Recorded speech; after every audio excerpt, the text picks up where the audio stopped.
السلام علیکم ناظرین، اعتدال نیوز کے اسٹوڈیو سے میں ہوں سندھ کنارے پروگرام کے ساتھ ابو المعظم ترابی۔ آج ہم بات کریں گے ڈیرہ اسماعیل خان میں ایم این ایز کی کارکردگی کے حوالے سے۔ 1988 میں جب طویل عرصے کے بعد مارشاء اللہ ختم ہوا اور جمہوریت بحال ہوئی، تو سب سے پہلے جب الیکشن ہوا تو مولانا فضل الرحمان بھی اپنی تاریخ کا پہلا الیکشن لڑے اور کامیاب ہو کر پارلیمنٹ پہنچے۔ اس کے بعد 1990 میں الیکشن ہوا تو فضل کریم خان کنڈی جیت گئے۔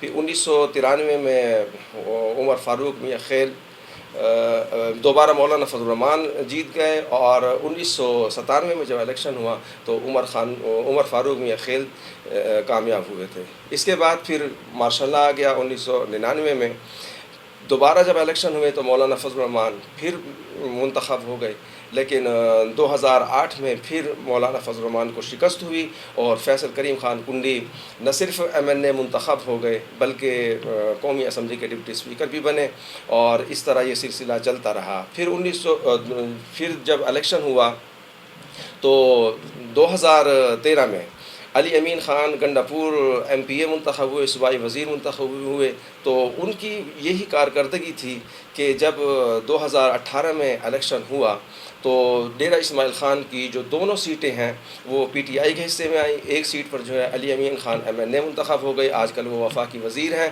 اور ان کے ہی پی ٹی آئی کے ٹکٹ پر شیخ یعقوب جو ہیں وہ ایم این اے منتخب ہوئے۔ اب ہم نے دیکھنا یہ ہے کہ 1988 سے لے کر ایم این ایز کی جو کارکردگی ہے، اور علی امین نے جو دعویٰ کیا ہے کہ 40 سال کی جو کارکردگی ہے، میں ان 5 سالوں میں اپنی کارکردگی اس سے بہتر دکھاؤں گا، بہتر ثابت کروں گا، اگر ایسا میں نہ کر سکوں تو آئندہ عوام مجھے ووٹ نہ دیں۔ تو اس حوالے سے ہم نے جائزہ لینے کے لیے، تفصیلی گفتگو کرنے کے لیے اپنے اسٹوڈیو میں آج پھر زحمت دی ہے۔ ڈیرہ اسماعیل خان کے سینئر صحافی ہیں، تجزیہ کار ہیں، کالم نگار ہیں، اسلم امان صاحب۔ تو اسلم امان صاحب، آپ کو ہم اپنے اسٹوڈیو میں خوش آمدید کہتے ہیں، آپ کا شکریہ بھی ادا کرتے ہیں۔ تو سب سے پہلے دیکھ لیتے ہیں کہ ایم این ایز جو ہیں ہمارے 1988 سے لے کے آج تک ان کی کارکردگی کیا رہی ہے۔ دیکھیں، یہ ایک بڑا دلچسپ موضوع ہے، کیونکہ عوام جو ہے اس کا یہ ایشو ہوتا ہے کہ وہ بھول جاتے ہیں۔ یہ لفظ انسان جو ہے یہ نسیان سے نکلا ہے، اور پبلک جو ہے وہ بہت جلد ماضی کو بھول جاتی ہے، کیونکہ زندگی کے مظاہر اور زندگی کے وظائف اتنے کمپلیکیٹڈ ہیں کہ لوگ ماضی کو جو ہے وہ یاد رکھ ہی نہیں سکتے، بلکہ سارے زخم منتقل ہو جاتے ہیں، تلخیں ختم ہو جاتی ہیں، دکھ بھول جاتا ہے انسان۔ تو ہماری یہ جو آپ نے ابھی ذکر کیا ہے، یہ تقریباً 32-34 سال کی جو تاریخ ہے، اس میں پولیٹیکل لیڈرشپ کا جو رول رہا ہے وہ بڑا ریلیٹو رہا ہے، اور بڑا ہم اس میں بڑی ڈائیورسٹی بھی رہی ہے۔ ہم اس کو اسی طریقے سے بیان کریں گے جس طرح یہ پروان چڑھتا ہے۔ تو اس میں کوئی شک نہیں ہے کہ مولانا فضل الرحمان ہمارے اس خطے کے بڑے عظیم رہنما ہیں، اور اس خطے کی بلکہ ڈیرہ اسماعیل خان کی شناخت ہیں۔ ان کے والد محترم جو ہیں وہ بھی بہت نامور عالم دین بھی تھے، پائے کے سیاستدان بھی تھے، اس صوبے کے وزیر اعلیٰ بھی رہے ہیں، اور قومی اسمبلی میں اپوزیشن کا رول، اور پھر اس کے بعد پی این اے کی تحریک میں جو ہے انہوں نے پوری کی پوری تحریک کو لیڈ کیا، پی این اے کے صدر بھی تھے۔ تو اس حوالے سے مولانا صاحب کا جو بیک گراؤنڈ ہے، یا ان کا جو اسٹیچر ہے، یا اس کا جو شخصی لیول ہے، یا اس کا جو سیاسی قد کاٹ ہے، اس کو ہم کمپیئر نہیں کر سکتے یہاں کے مقامی ایم این ایز وغیرہ سے۔ تو اس لیے میں کوشش کریں گے کہ ہم اس کو ذرا بالکل الگ دیکھیں، اور اس پورے باقی جو ہمارے MNAs MPAs ہیں اس کی کارکردگی کو تھوڑا مختلف انداز میں دیکھیں۔ تو مولانا فضل الرحمان جو ہے پہلی دفعہ جب 1988 میں منتخب ہوئے تو وہ اپوزیشن میں بیٹھ گئے، کیونکہ اس وقت پیپلز پارٹی کی گورنمنٹ تھی، لیکن اس کے باوجود بھی اس کا ریلیشن چونکہ پیپلز پارٹی کے ساتھ بہت اچھا تھا۔ وہ ایم آر ڈی کے امیدوار کے طور پر الیکشن لڑے ہیں، وہ یہاں پر اس وقت جے یو اے کے امیدوار نہیں تھے۔ پہلی دفعہ مولانا فضل الرحمان سن 1988 میں ایم آر ڈی کے امیدوار کے طور پر یہاں انتخاب انہوں نے لڑا، اور اس پر پیپلز پارٹی، جو ماشاء اللہ کے خلاف تحریک، پیپلز پارٹی اور دیگر جماعتوں نے بھی اس کو سپورٹ کیا، اور بہت بڑے لیول پر جو ہے انہوں نے کامیابی حاصل کی تھی۔ تو پیپلز پارٹی گورنمنٹ کے ساتھ ان کا ایک لحاظان رہا، اور چھوٹے موٹے کام کاج جو ہے وہ کراتے رہے، لیکن کوئی وہ بڑا پروجیکٹ جو ہے وہ لا نہیں سکے۔ تو اس لیے وہ 1990 کا جو انتخاب تھا وہ اس لیے وہ ہار گئے۔ اس کی 2 وجوہات تھیں۔ ایک تو یہ تھی کہ وہ 88 میں کوئی ڈیلیور نہیں کر سکے تھے، دوسرا یہ وجہ تھی کہ پیپلز پارٹی جو ہے اس نے اپنا امیدوار کھڑا کر دیا تھا۔ فضل کریم کنڈی جو تھا یہ پیپلز پارٹی کا امیدوار تھا، جس کو ہم لٹی خان کہتے ہیں۔ تو اس وجہ سے، اور اس وقت جو تھی وہ ایک اتحاد بنا ہوا تھا جو اس وقت اسلامی جمہوری اسلامی جمہوری اتحاد کے امیدوار قاضی عبداللطیف صاحب تھے. وہ چونکہ JUI سین کے تھے تو اس کی وجہ سے بھی مولانا صاحب کو کافی نقصان پہنچا اور وہ الیکشن مولانا ہار گئے. لیکن بدقسمتی سے پیپلز پارٹی 1990 کے الیکشن جو ملک میں لوز کر گئی تو وہ لٹی خان جو ہے اس کو اپوزیشن میں بیٹھنا پڑا, اس لیے وہ بھی کوئی کام نہیں کر سکے سوائے اس کے کہ کچھ تھوڑا بہت جو فنڈ MNA کا ملتا تھا اس سے وہ پھر تھوڑے بجلی کی اسکیمیں چھوٹے موٹے کام کرتے تھے. تو ڈیرہ اسماعیل خان جو ہے اس حوالے سے بہت کافی پیچھے رہا, کوئی خاص ڈیولپمنٹل پروجیکٹ جو ہے وہ نہیں لا سکے. 1993 میں پھر مولانا فضل الرحمان جو ہے ایک دفعہ پھر کامیاب ہوئے اور پھر پیپلز پارٹی کی گورنمنٹ آئی. تو اس وقت تھوڑا سا مولانا فضل الرحمان زیادہ قریب ہو گئے اور ان کو پیپلز پارٹی کی گورنمنٹ نے پہلی دفعہ خارجہ امور کی کمیٹی کا چیئرمین بنایا. کچھ منسٹریاں وغیرہ بھی ان کو شاید کسی نہ کسی لیول پر میرے اور بلوچستان میں ان کو گورنمنٹ میں کافی حصہ ملا. تو اس وقت بھی مولانا فضل الرحمان جو ہے کوئی اتنا بڑا پروجیکٹ ہمارے لیے نہیں لا سکے اور وہی چھوٹے موٹے کام جو تھے وہ کرتے رہے. اپنے پارٹی کے کچھ کارکنوں کو نوازا, کچھ لوگوں کو چھوٹی موٹی نوکریاں بھی دی, لیکن وہ کوئی خاص کام نہیں کر سکے. اس کے بعد 1996 کے جو الیکشن تھا یا 97 جنوری میں ہوا تھا, اس میں مولانا صاحب جو ہے وہ پھر لوز کر گئے اور یہاں پر مسلم لیگ نون کے عمر فاروق جو ہے وہ بھاری اکثریت سے کامیاب. تو مین وائل جو ہے اس دور میں جو ہے مسلم لیگ کی گورنمنٹ جو تھی اس نے یہاں پر کچھ کام کرنے کی کوشش کی. مہتاب عباسی جو ہے وہ چاہتے تھے کہ ڈیرہ اسماعیل خان میں کوئی ہو, تو اس میں سب سے بڑا کام جو اس زمانے میں کیا تھا وہ آرکیو لائبریری ڈیرہ اسماعیل خان کو دی گئی تھی, جس کو بعد میں مفتی محمود لائبریری کا نام دیا گیا. اور ایک بار اور بعد میں اور آپ کو بتا دوں کہ ڈیرہ اسماعیل خان میں پہلا بڑا پروجیکٹ جو ہے وہ اس نئے عہد میں 1985 سے شروع ہوا تھا. وہ میر افضل خان نے کے زمانے میں جو ہے نا وہ یہاں پر آیا تھا. یہ جسے آج کل ہم مفتی محمود ہاسپٹل کہتے ہیں, یہ بیسیکلی ڈویژنل ہیڈ کوارٹر اسپتال تھے. یہ اس وقت کے وزیر اعظم نے جو ہے نا وہ 5 جو ہے ہمارے ڈویژن تھے KP کے 5 ڈویژنوں میں ہر جگہ پر ایک ڈویژنل ہیڈ کوارٹر ہاسپٹل دیا تھا. لیکن بعد میں یہ اس کی جو فائنانسنگ تھی وہ بعد میں رک گئی تھی, اس کی وجہ سے سک ہو گیا اور یہ کھڑا ہو گیا. تو اس میں پھر جب مولانا فضل الرحمان نیکسٹ ٹائم جب 93 میں آئے تو انہوں نے کچھ کوشش کر کے بے نظیر بھٹو سے اس میں وہ کر کے تو کچھ فنڈ باہر لے آئے, تو تھوڑا سا اس کو فعال کیا گیا, لیکن یہ پوری طرح پھر بھی فعال نہیں. اب 1997 میں جب مسلم لیگ نون کی گورنمنٹ آئی تو انہوں نے جو ہے سب سے پہلے تو ہمیں لائبریری دی, اور اس کے بعد اسی زمانے میں انیشیٹ کیا. مدر علی شاہ یہاں پر کمشنر تھے اور انہوں نے گومل میڈیکل کالج کی جو ہے یہاں پر قیام کو انیشیٹ کیا. اس سے پہلے وہ جو ڈاکٹروں کی تنظیم تھی PDA, وہ اس کے صدر تھے ڈاکٹر شاہجہان بلوچ, وہ کافی موومنٹ چلا رہے تھے اس پر کہ جہاں ڈیرہ اسماعیل خان کو ہاسپٹل دیا جائے. مدر علی شاہ نے انیشیٹ کیا, تو وفاقی حکومت نے اور صوبائی حکومت نے مشترکہ فنڈ سے یہاں پر یہ ہاسپٹل جو ہے بنایا, اور اس میں اس وقت کے MNA عمر فاروق میاں خیال کا بھی کردار ہے, اور اس وقت ہیلتھ منسٹر جو تھے وہ ثناء اللہ خان میاں خیال تھے, انہوں نے بھی اس میں رول ادا انہوں نے رول ادا کیا, اور اس ہسپتال کے قیام کے لیے انہوں نے کافی کوشش کی, اور اس کے نتیجے میں یہ ہاسپٹل بنا. لیکن انہوں نے یہ کیا کہ اس ہاسپٹل کی جو سائٹ ہے وہ انہوں نے اپنی مرضی کی رکھوائی اپنی طرف لے گئے. جیسے پہلے وہ ڈیرہ ڈیولپمنٹ اتھارٹی کو لے گئے تھے, چونکہ ان کے اپنے گھر اور زمینیں اس طرف ہیں, تو وہ تھوڑا سیاستدانوں کا وہ تھوڑا سا بینیفٹ انہوں نے دیا. لیکن بہرحال یہ ایک بہت بڑا کام تھا.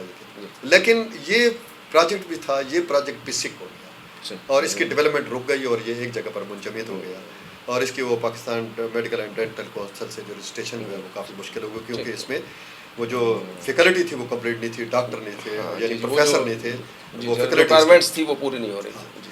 اس کے بعد ہماری خوش قسمتی سے سن 2002 میں MMA کا جب دور آیا تو مولانا فضل الرحمان کی کوششوں سے یہاں پر ایک بہت بڑا گومل میڈیکل کالج کی فیکلٹی کمپلیٹ کی گئی. اس کا وہ Pakistan medical and dental association جو کونسل جو ہے اس میں اس کی رجسٹریشن, اور اس کے علاوہ ڈیرہ اسماعیل خان بورڈ بنایا گیا. یہ ایک بہت بڑا کام ہے. اور یہ ہاسپٹل کو وہ انہوں نے جو مفت محمود ہاسپٹل ہے اس کو انہوں نے پھر ریبلڈ کیا, اس پر بڑی فائنانسنگ کی. یہ جو لائبریری تھی جسے ہم آرکیو لائبریری کہتے ہیں, اس کو MMA کے دور میں بہت بڑا فنڈ ملا اور یہ لائبریری اسٹیبلش ہوئی. یہاں پر کافی سارے وہ یہاں پر ایک پبلک اسکول بنا جس کی خواہش اس زمانے میں, اس کا بیسیکلی اعلان تو مہتاب عباسی نے کیا تھا یہیں پہ کہ ڈیرہ پبلک اسکول جو ہے بنائیں گے, لیکن پھر بعد میں اسی اسکول کو اسی پروجیکٹ کو جو ہے وہ MMA کے دور میں مفتی محمود پبلک اسکول کے نام سے جو ہے نا وہ کیا گیا. مولانا فضل الرحمان, اس کے علاوہ مولانا فضل الرحمان نے رنگ روڈ کے لیے بھی کوشش کی. اس کے وہ جو ہمارا اس کا ہے C R B C canal کا جو ایک لفٹ کنال کا پروجیکٹ ہے سی آر بی سی کا، اس کے لیے بھی مولانا نے بہت سی کوششیں کی. اور وہ لیکن سب سے اہم کام جو مولانا فضل الرحمان کی سیاسی تاریخ کا ہے وہ ہے سی پیک کا مغربی روٹ، جس کو وہ ڈیرہ اسماعیل خان تک لے آئے. یہ اتنا بڑا پروجیکٹ ہے کہ اس کا ہماری نسلوں پر بہت بڑا احسان ہے، اور اس کو ہم مولانا فضل الرحمان کے بڑے ناقد رہے ہیں، لیکن ہم اس کو بجا طور پر یہ تسلیم کرتے ہیں کہ اگر مولانا فضل الرحمان نہ ہوتے تو یہ مغربی روٹ ڈیرہ اسماعیل خان کو کبھی نہ ملتا. اور اس روٹ کی وجہ سے ڈیرہ اسماعیل خان اسلام آباد کے ساتھ کنیکٹ ہو گیا، اور ادھر ہم ملتان کے ساتھ کنیکٹ ہو جائیں گے. تو ڈیرہ اسماعیل خان ایک نیشنل لیول کا یعنی ملکی لیول کا ایک بڑا شہر جو ہے، اور یہ ایک بالکل ہب ہے. یہاں پر یہ 3-4 صوبوں کے سنگم پہ یہ واقع ہے، اور یہ بزنس کا بہت بڑا ہب بن جائے گا. اور انٹرنیشنل بزنس جو ہے، جو کسی زمانے میں پاکستان بننے کے سے پہلے ڈیرہ اسماعیل خان کی جو حیثیت تھی کہ یہ جتنی بھی ٹرانکاکشیا سے، وسطی ایشیائی ریاستوں سے، لندن سے، مشرقی یورپ سے جتنی بھی تجارت ہوتی تھی انڈیا کی، وہ ڈیرہ اسماعیل خان کے راستے سے ہوتی تھی. تو اب پھر ڈیرہ اسماعیل خان جو ہے ایک دفعہ مرکز بن جائے گا عالمی تجارت کا بھی اور ملکی لیول کی تجارت کا بھی. یہ بالکل ایک سینٹر آف گریویٹی بن جائے گا، اور ایک جنکشن ہوگا جہاں سے پوری دنیا، پاکستان بلکہ انڈیا تک اور ادھر وسطی ایشیائی ریاستوں تک جو ہے وہ تجارت کا پورا نظام جہاں سے چلے گا. تو اس حوالے سے مولانا صاحب کا جو کریڈٹ ہے وہ بہت اچھا ہے. تو ایم این ایس جو ہے ہمارے وہ اتنا بڑا کام نہیں کر سکے. البتہ یہ جو پی ٹی آئی کا دور آیا ہے تو علی امین جو ہے نا اس نے کاسمیٹک ورکس کیا، جیسے اب آپ دیکھ لیں کہ بیوٹیفیکیشن کا پروجیکٹ تھا، یہ کوئی 40-50-60-70 کروڑ کا پروجیکٹ تھا، اس میں وہ بیوٹیفیکیشن کی گئی، لیکن یہ ساری رقم جو ہے وہ ضائع ہو گئی. آپ دیکھ لیں کہ وہ بیوٹیفیکیشن اب ہمیں نظر بھی نہیں آتی، اور کوئی ایسا سالڈ پروجیکٹ جو ہے وہ نہیں لا سکے. ایون ان کے اپنا اس وقت بھی اپنی حکومت ہے، مرکز میں بھی ان کی اپنی حکومت ہے، تو وہ لفٹ کنال پروجیکٹ جو ہے وہ نہیں لا سکے. انہوں نے حالانکہ وعدہ کیا تھا کہ میں ڈیرہ اسماعیل خان کے لفٹ کنال پروجیکٹ لاؤں گا. اور یہ جو 2-4 بڑے بڑے پروجیکٹ ہیں یہ بھی ایک بہت بڑی تاریخی حقیقت ہے جس کو ریکارڈ پہ آنا چاہیے کہ 3-4 بڑے پروجیکٹ جس میں ڈیرہ درے خان پل اور ڈیرہ ٹانک روڈ، ڈیرہ چشمہ روڈ، ریڈیو اسٹیشن، یہ فضل حق کے زمانے میں ہمیں ملے ہیں، ضیاء الحق کے زمانے سے. اور C R B C canal جو ہے یہ بھی ضیاء الحق کے زمانے میں ہمیں ملی ہے. اور اس وقت جنرل ضیاء الحق یہاں تشریف لائے تھے اور انہوں نے مفتی محمود صاحب کو اپنے ساتھ لے گئے اور انہوں نے اس کا افتتاح کیا. تو بڑے پروجیکٹ جو ہے ہمیں اب دیکھو گوملزام ڈیم جو ہے یہ ہمیں جنرل مشرف کے دور میں ملا ہے، اور اس کے پس پردہ جو کوششیں تھی وہ جنرل غلام احمد علیزئی کی تھی جو اس وقت ڈی جی انٹرنل تھے. تو انہوں نے اپنی انفلوئنس استعمال کر کے گوملزام ڈیم کا قیام یقینی بنایا، ورنہ اس علاقے کے جتنے بڑے بڑے زمیندار تھے، پولیٹیکل فورسز تھی خطے کی جو علاقائی سیاست کرتے ہیں، وہ گوملزام ڈیم پروجیکٹ کے مخالف تھے، کیونکہ یہ واٹر ریسورسز جو ہے اس کو کبھی بھی فلرش نہیں ہونے دیتے. اس کی وجہ یہ ہے کہ یہ سمجھتے ہیں کہ جب زمینیں آباد ہوں گی اور لوگ امیر ہوں گے یا خوشحال ہوں گے تو ان کی جو حاکمیت ہے یا ان کی جو جاگیردارانہ انفلوئنس ہے وہ ختم ہو جائے گا. اس لیے وہ ترقی کے دشمن ہیں. یعنی ہمارا جاگیردار کلاس جتنی بھی ہے، چاہے وہ سندھ ہے، چاہے بلوچستان ہے، چاہے پنجاب ہے، چاہے کے پی ہے، وہ ڈیولپمنٹ کی مخالف ہے. اور ان کا یہ خیال، آپ دیکھو ایک C R B C canal آنے سے، C R B C canal جو ہے اس میں بہت تھوڑا سا پانی ہمیں ملا ہے، تقریباً 2800 کیوسک پانی ملا ہے. اس میں کوئی 800 کیوسک جو پانی جو ہے وہ پہاڑپور کینال کا بھی شامل ہے، اور باقی کوئی 700 کیوسک یا 800 کیوسک جو ہے وہ ڈیرہ غازی خان کا حصہ ہے. تو اس سے ہماری 3.5 لاکھ ایکڑ اراضی جو ہے وہ قابل کاشت ہوئی ہے، اور اس سے ایک بہت بڑی سرکولیشن آف ویلتھ ہوئی ہے، ایک بہت بڑی معاشی سرگرمی جنریٹ ہوئی ہے، اور ایک بہت بڑا طبقہ جو ہے اس خطے کا ہمارے کا خوشحال ہوا ہے. تو ڈیرہ اسماعیل خان جو ہے وہ اب اس طرح نہیں ہے جو C R B C canal سے پہلے تھا، جہاں بڑی غربت اور افلاس تھی، پسماندگی تھی، درخت نہیں ہوتے تھے، سبزہ نہیں ہوتا تھا. تو C R B C canal نے ہمیں بہت کچھ دیا. اور یہ C R B C canal جو ہے وہ بیسیکلی تو ذوالفقار بھٹو یہاں لانا چاہتے تھے. بھٹو صاحب یہاں 2 پروجیکٹ دینا چاہتے تھے. ایک تو انہوں نے دے دیا گومل یونیورسٹی، دوسرا وہ C R B C canal دینا چاہتے تھے. انہوں نے 750 کیوسک پانی کا ہمارے ساتھ یہاں وعدہ کیا، اور یہیں پولو گراؤنڈ میں اس نے ایک جلسے میں اس کا اعلان کیا تھا. لیکن اس وقت کے جو ایم این اے تھے ہمارے مفتی محمود صاحب، وہ یہ کہتے تھے کہ نہیں، ہمیں 10,000 کیوسک پانی دیا جائے. تو اس پر جو ہے یہ تنازع بن گیا، تو اس کی وجہ سے یہ پھر تھوڑا لیٹ ہو گیا. لیکن اسی پروجیکٹ کو پھر ضیاء الحق نے آ کر آگے بڑھایا، لیکن اس نے ہمارے پانی کا حصہ کم کر 7,500 کیوسک پانی کے بجائے انہوں نے ہمیں 2800 کیوسک پانی جو ہے وہ دیا. اور اس میں 800 کیوسک وہ بھی شامل تھا جو C R B C canal کا ہے، سوری پہاڑپور کینال کا. تو بھٹو صاحب جو ہے اس نے ہمیں ایک یونیورسٹی دی. یونیورسٹی کی وجہ سے ڈیرہ اسماعیل خان میں بہت بڑی ذہنی ترقی ہوئی, اور وہ غریب لوگ جو پڑھ نہیں سکتے تھے پشاور میں جا کر, لاہور میں جا کر, ان کے بچے, غریبوں کے بچے یہاں گریجویٹ بھی ہوئے, ڈگریاں بھی حاصل کیں. اس سے ایک بہت بڑی تبدیلی آئی یہاں کے سماج کے اندر بھی, اور اوور آل ان کو بہت بڑی بےروزگار بھی ختم ہوئی. تو ڈیرہ اسماعیل خان جو ہے وہ اس وقت میرا خیال میں کہ اپنے تمام اہداف جو ہے وہ حاصل کر چکا ہے.